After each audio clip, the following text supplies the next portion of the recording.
사람들은 모두가 다 또 꽃길만 걸어가기를 원합니다. 또 자녀들도 그렇게 꽃길만 좀 이렇게 평탄하게 걸어가기를 원하고 있습니다. 그런데 사실 인생을 살다 보면은요, 그렇게 꽃길만 있는 것은 아닙니다. 꽃길을 걷다 보면은 갑자기 생각지도 못했던 진흙탕이 그 앞에 펼쳐지고 진흙탕 속에서 허우적거리게 되는 것을 보게 됩니다.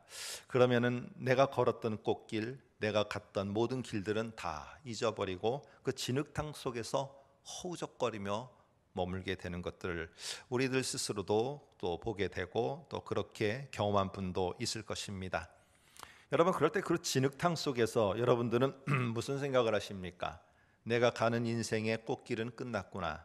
내가 가는 그러한 신장로의 길들은 끝났구나 하면서 그냥 그 진흙탕 속에서 머물러 계십니까? 어떠하십니까? 제가 있던 제가 잠시 머물렀던 북미에 그때 되면은 봄철인가요? 그때가 되면은 이 튤립 축제들을 하게 됩니다. 튤립 축제를 하게 되는데 미리 정보를 잘 알고 가지 못하면은 낭패를 당합니다. 왜 그러냐면은 우리처럼 이렇게 튤립 꽃들을 이렇게 지나가는 길을 가지고 보는 게 아니라 그 밭 튤립이 엄청 막 끝이 안 보일 정도로 많은데 그 속에 들어가야 됩니다. 근데 들어가는데 그 밑에가 완전히 진흙탕입니다. 그래서 맨 처음에 갔을 때는 막 발이 빠지는 것 때문에 그 진흙탕밖에는 안 보이는 거예요. 뭐 튤립이고 뭐고 상관없이 다 내 망가지는 그러한 신발만 보고 있는 겁니다. 근데 그 다음에 갈 때는 장화를 준비해 가게 됩니다. 장화를 신고 들어가니까 진흙탕은 안 보이는 거예요. 왜? 장화가 다 보호를 해주니까. 장화를 신고 들어가서는 튤립 그 밭에서 뭐 사진도 찍고 튤립 꽃도 보고 막 그렇게 즐기고 또 그러면서 또 나오게 되는 거죠. 그러니까 어떤 사람은 진흙탕이 내가 허우적거리면서 거기서 빠져나오지 못하는 것으로 보고 있는 반면에 잘 보면은 그것은 끝난 꽃길이 아니라 새로운 튤립이라는 그 꽃의 또 다른 시작이 그 속에 있다는 겁니다.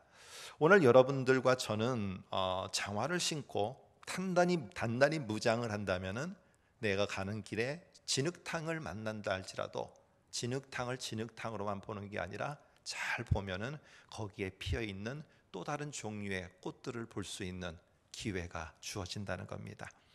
오늘은 갑자기 저와 여러분들이 본 이 히스기야 왕에 대한 이야기인데 갑자기 축복 뒤에 찾아온 위기를 직면한 그러한 히스기야의 이야기입니다. 히스기야는 아주 철저하게 저 북쪽에 있었던 아수르 나라에 대한 반아수르 정책을 펼쳤던 사람입니다. 그래서 어떻게든지 아수르 군대를 갖다가 막아내려고 해서 반아수르 동맹을 맺었던, 그래서 동맹을 또 만들었던 이런 왕입니다. 그러니까 아주 이 팔레스타인 쪽으로 진출해 내려오려고 하는 아수르라는 나라는 이 남유다의 히스기야 왕이 아주 눈에 가시였어요. 그러다가 마음을 먹고 작정을 하고 아예 저 유다를 갖다가 다 제일 먼저 쳐부숴야 되겠다 하고 쳐들어온 때가 바로 이때입니다. 그때의 왕은 사네립이라는 아수르의 왕이에요.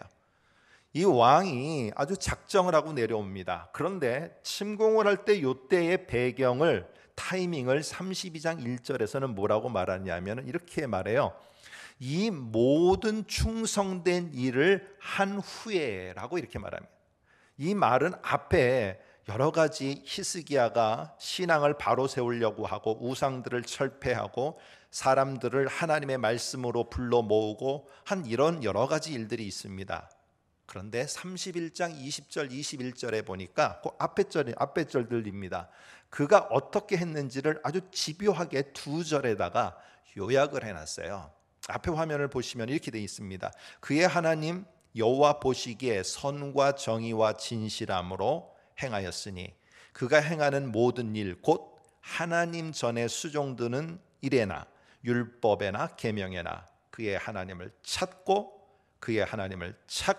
한 마음으로 행하여 그 결과가 어떻게 됐느냐? 열심히 신앙과 열심을 갖고 하나님을 섬기고 나라를 그렇게 세우려고 노력한 결과가 형통함의 축복이었어요. 여러분, 이런 형통함의 축복을 받았으면은 곧바로 열려지는 것이 태평성대라든지 부국강병이라든지 아니면은 좋은 모든 평화의 시대가 도래해야 되는 거 아니겠습니까? 이런 축복이 주어졌는데, 그런데 그렇게 형통하였더라라고 하는 그 타이밍에 어떤 일이 벌어졌느냐? 그 32장 1절에 보니까 아수르 왕 사네립이 유다에 들어와서 견고한 성읍들을 향해서 진을 치고 쳐부수기 위해서 올라왔다는 것이에요. 여러분, 왜 도대체 하나님이 형통함의 축복을 줬는데 왜 갑자기 그 형통함의 축복의 상자의 문을 열어보니까 내가 감당하기도 어려운 아수르의 이런 엄청난 침략이 열려지냐는 것이 사실입니다.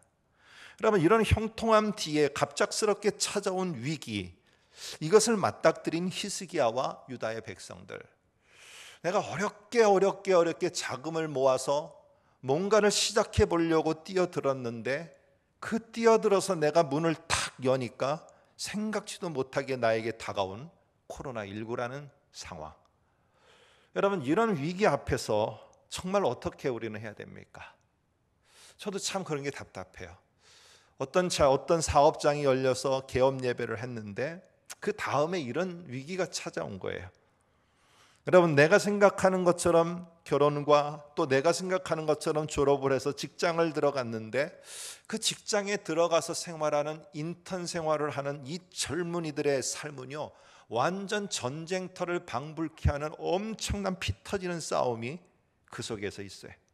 두렵고 떨리고 내가 계속 여기서 일을 할 수 있을까? 이런 여러 가지 일들 때문에 불안과 초조 속에서 살아가요. 나는 문을 열고 들어갔는데 꽃길이 아니라 갑자기 내 앞에 펼쳐지는 것은 이상하게도 진흙탕 덩어리예요. 여러분, 이럴 때 우리는 의구심이 생기는 겁니다. 시험에 들고요, 하나님에 대해서 의심이 들게 되어지고, 내가 하나님 앞에 이렇게 신앙생활을 하고 이렇게 내가 하나님 앞에 열심으로 나와왔는데 내게 어떻게 이렇게 내게 열리는 길이 진흙탕 길이 내게 올 수 있습니까? 내가 하나님 앞에서 이렇게 충성되게 하나님의 전을 수종들고 율법과 계명을 떠나지 않고 그것을 지키고 그 백성들에게 그렇게 살도록 해서 하나님께서 형통하셨다고 하는데 문을 열어보니까 그 형통에 내 눈에 보이는 가시적인 것은 더 큰 위기예요. 더 큰 위기, 더 어려움이에요. 이게 어떻게 된 일입니까, 하나님? 여러분, 오늘 이럴 때 우리는 그런 위기의 진흙탕 속에서 내가 준비를 하고 있지 않으면요, 계속 진흙탕 속에 빠지는 내 신발과 내 발만 보일 뿐이에요. 그런데 내가 장화를 신고 잘 보면은 그 속에 하나님의 더 큰 위대함이 꽃 피우고 있음을 볼 수 있게 되는 새로운 기회도 되어진다는 사실입니다. 오늘 히스기야는 이런 상황에서 손 놓고 있지 않았어요. 그 상황에서 그가 할 수 있는 일을 여러 가지로 준비했습니다. 그래서 32장 4절에 보면은 이런 말을 하죠. 32장 3절 끝에 보면은 모든 물 근원을 막고자 한다. 이러고 모든 물 근원과 땅에 흐르는 시내를 막고, 4절에 이런 말이 나옵니다. 이게 뭐냐 하면은 유다 백성들은 이 예루살렘 성 안에 있고요, 저쪽에 있는 무리로 말하면 우물이죠. 우물. 그런 연못에서 저 아수르 군대가 물을 가져가지 못하도록 아예 그 물을 갖다가 그쪽 바깥에 있는 거를 막아버렸어요. 막아버리고 바깥에서는 절대 물을 못 구해요. 그런데 그 안에 있는 사람들은 어떻게 됩니까? 그 물의 근원을 가지고 근원에서부터 자기네가 먹을 수 있도록 저기 그 성 안에까지 터널을 팠어요. 그래서 여러분이 보시는 오른쪽에가 그 터널의 길입니다. 이 지하로다가 터널을 팠어요. 그래서 그 왼쪽에 보시는 것이 사람 하나 저가 지나가고 조금 더 여유가 있을까요? 그 정도 되는 터널이 생기게 만들었습니다. 그 밑에를 뚫어갖고. 그래서 저기로다가 물이 계속 흘러서 안에서는 물을 먹을 수 있게끔 만들었어요. 그래서 저것이 바로 그 유명한 히스기야 터널입니다. 그래서 저게 마지막에 도착하는 성 안에 있는 것이 실로암 연못입니다. 이렇게 철저하게 준비를 했고요.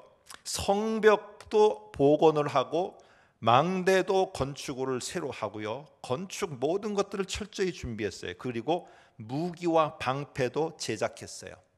그러니까 여기까지만 보면은 히스기야가 선택하고 집중한 게 뭐냐 하면은 새로운 뭔가 일을 선택하고 집중한 것처럼 보여요.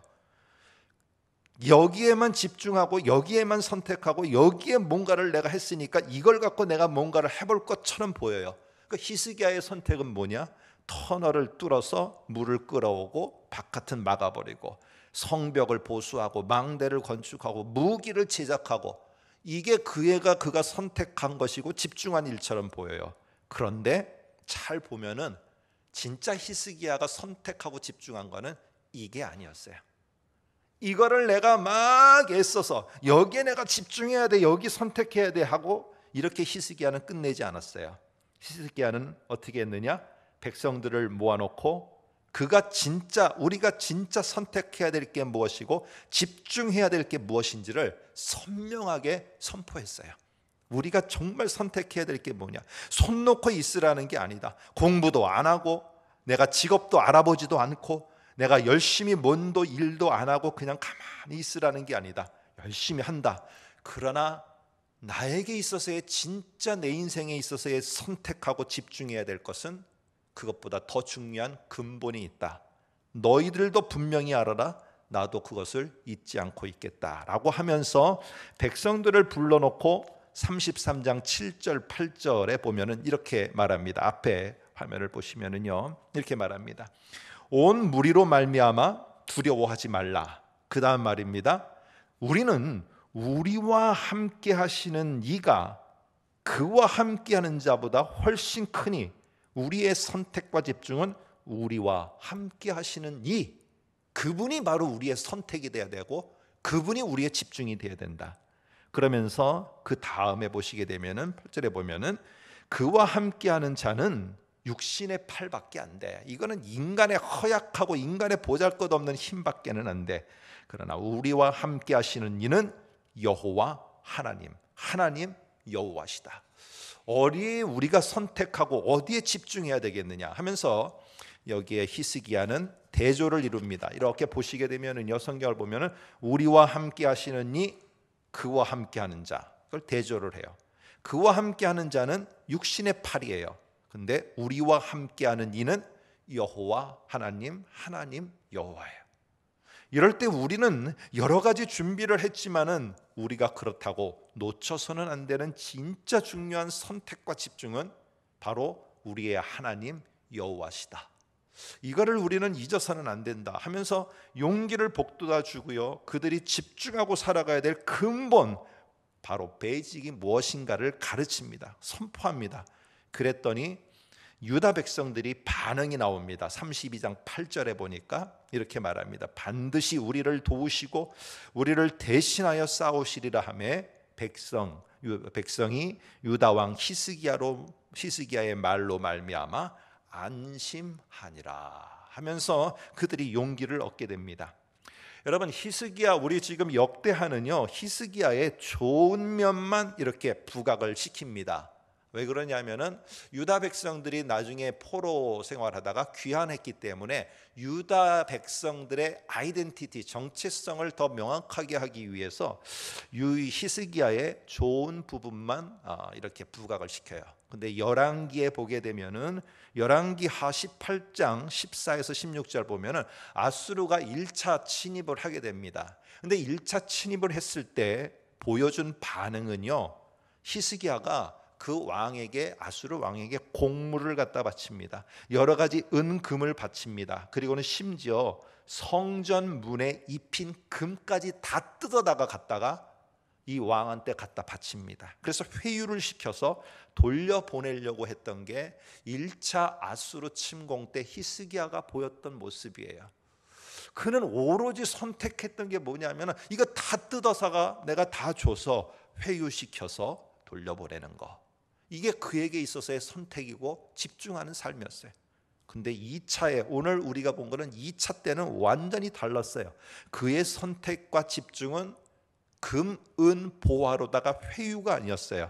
뭐의 선택과 집중이 있었느냐 하면은 우리와 함께 하시는 이 그분에 대한 선택과 집중이 명확하게 보여집니다. 다시 말해서 임마누엘 하나님, 그 우리와 함께 하시는 임마누엘 하나님에 대한 확신, 이것이 명확한 선택과 집중, 히스기야의 모습이었어요. 여호와는 우리가 생각하는 것보다요 훨씬 더 위대하신 하나님입니다. 엄청나게 위대하신 하나님이에요. 근데 그 엄청난 위대하신 하나님이 어디에서 그 진가가 발휘되며 더 빛나게 되는지 아십니까? 진흙탕 속에 우리가 있을 때 그렇다는 거예요. 오늘 우리는 이 위대하신 하나님, 그 위대한 우리의 하나님이 눈에 보이지 않아요. 그러나 당장 눈에 보이는 아수르와 사네립 왕과 수많은 군대들은 현실적인 그 문제들로다가 우리 눈에 보이고 그리고 우리의 귀에 들리게 된다는 사실이에요. 그러다 보니까 우리는 자꾸 선택하고 집중하는 것이 눈에 보이는 거, 들리는 거, 눈에 보이는 거, 들리는 거. 여기에 우리의 선택과 집중이 다 쏟아 부어지게 돼 있어요. 그런데 눈에는 보이지 않지만은 그 위대하신 하나님이 우리와 함께 하시는 것을 알게 될 때 우리의 선택과 집중은 바뀌어지게 된다는 사실이에요. 여러분, 이렇게 외치는, 이렇게 설교를 하고 있는 히스기야의 그러한 의도를 여러분 전략가인 아수르의 왕 사네립이 모르겠습니까? 벌써 알고는요 이 사람들을 흔들기를 시작하는 거예요. 막 유다 사람들을 흔드는 거예요. 아수르 왕의 비방의 소리가 막 들립니다. 내가 하나님께 어떻게든지 집중하고 위대한 하나님께 집중해서 선택하고 살아가려고 할 때 막 우리를 요동치게 하는 눈에 보이는 것들, 들리는 소리, 그것 때문에 너무너무 힘들게 만들어요. 그래서 우리의 선택과 집중이 하나님이 아니라 자꾸만 다른 외모적으로 보이는 것을 찾아가게 만들어요. 한번 11절을 보실까요? 이렇게 말합니다. 히스기야가 너희를 꾀어 하나님 여호와께서 우리를 아수르의 왕의 손에서 건져내시리라 그렇게 말했지. 이 어찌 너희를 주림과 목마름으로 죽게 함이 아니냐. 네가 그런 히스기야 말을 듣고 예루살렘 성 안에만 계속 있어봐라. 그거는 결국 너희는 줄이고 목마르고 다 죽게 만들려는 거야. 아니 무슨 눈에 보이지도 않는 그런 하나님이 너희를 뭘 도와준다고 그렇게 외치는 소리에 너희가 그걸 믿고 따르고 있느냐? 너희는 곧 목마르고 굶주림 속에서 다 죽고 말 것이다. 여러분, 하나님이 분명히 함께하는 건 진실이에요. 근데 그걸 교묘하게 만들어 갖고요 그게 아닌 것처럼 말하는 거야. 히스기야가 뻔한 소리하고 있지. 너희들한테 아마 뻔한 설교했을 거야. 그렇게 말했을 거야. 그것이 진실이라고 너는 지들 믿고 있는 거 아니겠지? 너희들 그것 때문에 뭐 용기를 얻었다든지 힘을 얻었다든지 이러고 있는 거 아니겠지? 너희 환경 좀 봐라.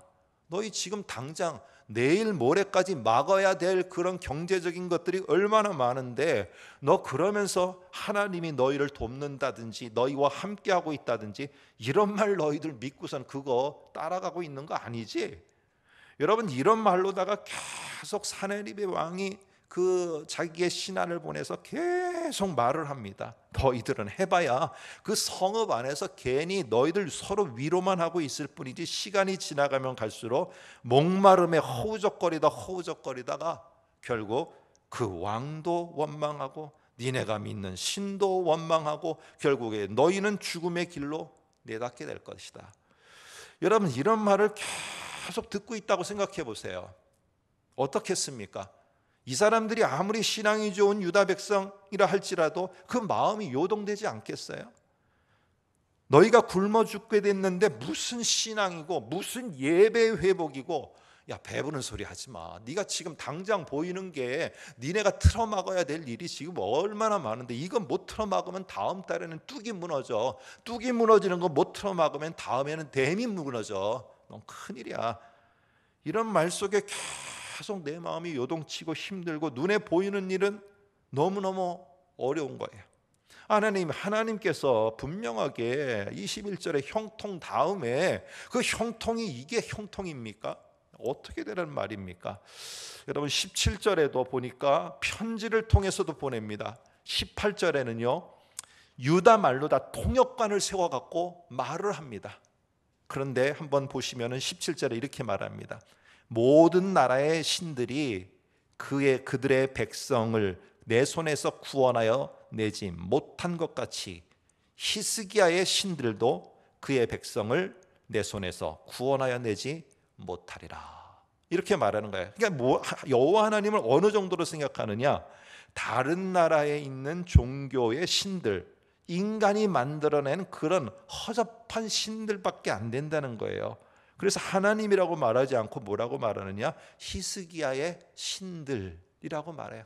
허접한 것밖에 안 되는데 과연 그게 그렇게 된 것이 너희를 구원한다고 너희는 그렇게 믿고 있는 거 아니지? 우리에게 하나님에 대한 신뢰가 확신될 때 여러분 그럼에도 불구하고 눈에 보이지 않지만 하나님이 여기까지 내가 50년, 40년, 60년을 인도하여 오신 그 하나님의 확신이 될 때 내면에 누구의 소리가 더 크게 들리느냐 하면은요 히스기야의 소리가 더 크게 들립니다. 반드시 우리를 도우시고 우리를 대신하여 싸우시리라. 이게 하나님에 대한 선택과 집중이 견고히 장화를 신은 사람처럼 견고하게 되어 있으면은요 히스기야의 말이 들려요. 히스기야의 말이 정말로 그게 무슨 말인지가 외치는 선포가 그 설교가 내 마음속에 꽂혀요. 내가 죽더라도 그 말을 내가 믿고 따르리라. 그 말이 꽂혀요. 그런데 그러지 않을 때가 있습니다. 하나님에 대한 것들이 내가 견고해지지 않고 하나님에 대한 선택과 집중이 없게 될 때 하나님에 대해서 멀어지게 되고요. 하나님에 대해서 의심이 싹트게 되고 점점 현실은 내 눈에 더 펼쳐지고 보이지 않는 하나님은 멀리만 느껴질 때 이 아수르의 사내립의 소리가 엄청 크게 들립니다. 내 마음을 막 요동치게 만들어요. 막 하루에도 내가 모든 것들을 포기하고 싶은 마음이 단 한 번이 아니라 막 수십 번, 수백 번 뒤엎어졌다 다시 오고 계속 그럽니다. 오늘 그러는 속에 아마 유다의 백성들도 그것에 대해서 구체적으로 설명하지 않지만은 이 예루살렘 성에 갇혀 있으면서 그 소리를 듣고 있을 때 엄청난 괴로움에 엄청난 고민과 갈등 속에 있었을 거예요. 여러분 이것을 히스기야도 동일하게 들었지 않겠습니까? 그랬을 때 히스기야는요 야야야 저거 아니야 가짜야. 야야 우리 백성들 내 말이 진짜야. 저거 아니야. 아무리 말한들 아무리 그 사람들한테 히스기야가 야 내가 선포한 게 진짜야. 내가 선포한 게 그 하나님이 정말 우리와 싸워주실까. 아무리 말해도 이미 유다의 백성들의 마음과 그들의 모습은요 사내립 왕 아수르가 보이는 거예요. 눈에 성 밖에. 그리고 그들의 소리가 더 크게 들리는 거예요. 히스기야는 내가 아무리 내 말이 맞다고 하더라도 저 바깥에 있는 그 소리가 너무 커서 이 성 안에 있는 유다 백성들은 들으려 하지 않아요. 그래서 히스기야는 다시 백성들에게 말을 한 것이 아니라 32장 20절에 보면은 이렇게 말합니다. 한번 보시기 바랍니다. 이러므로 너무너무 얼마나 답답하겠어요 히스기야 왕이. 그러니까 히스기야 왕이 아모스의 아들 선지자 이사야와 더불어 하늘을 향해 부르짖어 하나님께 기도합니다. 이 백성을 다시 설득하려고 하는 게 아니라요 그냥 이사야와 함께 하나님께 간절히 기도를 하게 되었습니다. 이상한 거죠. 아까까지만 하더라도 용기를 주는 이것을 하다가 너무 큰 소리가 나니까 하나님께 딱 기도로 바뀌었어요. 그런데 하나님은 이 기도를 들으시고 어떻게 하느냐. 32장 21절에 보니까 여호와께서 한 천사 여호와의 사자를 보내어 아수르 왕의 진영에서 모든 큰 용사와 대장과 지휘관을 멸하신지라. 어떻게 하는지는 모르겠지만요 나중에 열왕기서에 보시게 되면요 많은 대군들도 다 물리치게 됩니다. 열왕기하 19장 35절에 보면 제가 왜 가로 열고 가로 닫고 여호와의 사자라고 해놨냐 하면은 똑같은 내용이 열왕기하 19장에도 나오는데요 35절에도 거기는 이렇게 돼 있어요. 이 밤에 여호와의 사자가 나와서 아수르 진영에서 군사 18만 5천 명을 친지라. 여호와의 사자를 보내어 하나님이 엄청난 결국에 승리를 거두게 하셨다는 거예요. 여러분, 이 말을 지금 여호와의 사자가 돌아다니면서 그 아수르 진영에 있는 군사들을 갖다가 멸하는 일을 했다라는 이야기를 들을 때 신앙생활을 조금 해보신 분은 금방 구약의 다른 성경이 떠오를 거예요. 바로 출애굽 때 마지막 재앙입니다. 여호와의 사자가 이집트 장자들을 다, 그리고 심지어는 짐승에 있는 첫 번째로 태어난 자까지 모든 것들을 다 멸하는 이 사건을 떠올릴 거예요. 여러분, 애굽의 이 바로의 불신앙에 대해서 하나님의 심판이 그 속에 엄청나게 임하여진 거예요. 완전히 진흙탕처럼 하나님의 심판이 내려 떨어졌어요. 그런데 잘 보면은 그 속에 문설주의 어린 양의 피를 바른 이스라엘 백성에게는 하나님의 위대하심을 더 깊이 체험하는 기회가 되었다는 사실이에요. 이러한 엄청난 일 속에 한편으로는 하나님의 더 큰 그런 위대함을 체험하는 기회가 되는 것이라는 것이죠. 아수르의 침략은요, 이 한편으로 보면은 유다 백성에게 진흙탕 속에 허우적거리는 그런 모습만 보일 것 같고요. 오늘 여기에 심판으로 인해서 결국 아수르의 모든 진영의 군사와 대장과 지휘관들이 멸하는 이 사건이 나중에 발생함으로 말미암아 결국에 아수르의 침략은 이 유다를 멸망시키는 그러한 계기가 되는 게 아니라 오히려 반전의 모습으로서 더 위대한 하나님을 경험하는 기회가 되어졌다는 사실이에요. 여러분, 이와 같이 하나님께서 그 다음에 22절에 보면 이와 같이 여호와께서 히스기야와 예루살렘 주민을 아수르 왕 사네립의 손과 모든 적국의 손에서 구원하여 내사 사면으로 보호하셨다라고 이렇게 말을 하십니다. 그러면서 하나님께서 이렇게 행하신 또 다른 위대함을 맛보는 그 사건이 뭐냐? 오늘 이 히스기야와 유다가 맞닥뜨린 충성한 뒤에 형통 뒤에 열려진 결국 아수르의 침략이 더 큰 위대한 하나님, 이 위대한 꽃을 보는 기회가 되어졌다는 사실이에요. 여러분, 아수르를 물리친 많은 사람들이, 이 물리친 후에 많은 사람들이 23절에 보면은요, 하나님께 와서 예물을 드립니다. 그리고 히스기야가 모든 나라의 눈에 존귀하게 되어지도록 만듭니다.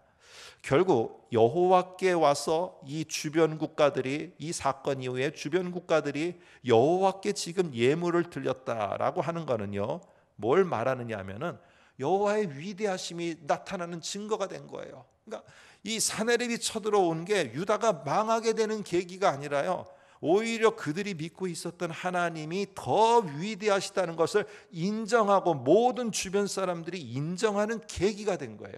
그뿐만 아니라 이 아수르에 이 내려오는 남아 정책을 갖다가 이 유다에 특별히 하나님이 그렇게 해주셨고, 그 속에서 히스기야가 했다는 것 때문에 히스기야한테도 예물을 갖다 바칩니다. 우리 팔레스타인을 지켜준 왕이다, 팔레스타인을 지켜준 왕이다 하면서 아마도 예물을 가지고 온 목적은 더욱더 평화 조약을 맺으면서 히스기야의 그 모습, 입지를 더욱더 견고하게 만드는 계기가 되었다는 겁니다. 그런데 우리 성경에는 뭐라고 말하느냐? 모든 나라의 눈에 존귀하게 히스기야가 보이게 만들었더라, 이렇게 말합니다. 여러분, 결국에 형통 뒤에 문을 열어보니까 아수르의 침입이라는 위기가 찾아왔어요. 충성과 섬김 뒤에 내가 문을 열어봤더니, 그 축복의 문을 열어봤더니 오히려 더 어려운 상황이 나에게 펼쳐졌어요. 그런데 여러분, 거기에 진흙탕만 보지 마시고요, 그것만 보지 마시고 그것에 하나님의 더 큰 위대함이 나타나는, 꽃 피우는 또 다른 기회라는 사실을 여러분이 기억하시기 바랍니다. 오늘 이 속에는 결국에 하나님 여호와는 더 위대하시다는 것이 더 주변 국가들 속에 인정하는 계기가 됐고, 더 나아가서는 히스기야는 모든 나라의 눈에 그렇게 존귀한 자로 다시 견고하게 세워지게 되어집니다.